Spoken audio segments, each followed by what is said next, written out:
কি অবস্থা দাদু ভাইরা? ভারতের নাগা সাধু বলছে ১ ঘন্টা সময় ফেলে নাকি বাংলাদেশ দখল করে নিব। ও সাধু বাবা, নতুন বছরটা কি খায় শুরু করছেন? শুকনা নাকি ভিজা নাকি দুনোটা একসাথে মারে দিয়ে ডিরেক্ট ফত হয়ে গেছেন? হ্যাঁ, আপনি কি ময়ূক রঞ্জনের চাচাতো ভাই নি? ময়ূক রঞ্জন ২০২৪ সালের শেষের দিকে শুধু বলতেছে বাংলাদেশ থাকতো না, অমুক হয়েছে, হ্যান হয়েছে, ত্যান হয়েছে, বাংলাদেশ উদয় হয়ে যাব।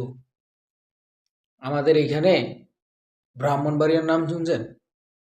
ওইখানে গেলে ট্যাটার মায়ের জীবন ডাইরেক্ট পথ হয়ে যাবে।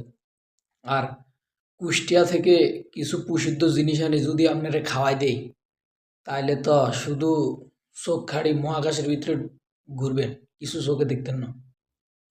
বুঝছেন? আপনারা বেশি কিছু বলিয়েন না সাধু বাবারে, যা বলার কমেন্টে বলেন। বেশি কিছু বলিয়েন না, সাধু মানুষ তো হইতে শুকনা ভিজা না আনন্দ ফানি খাইটাই কি না কি বলছে।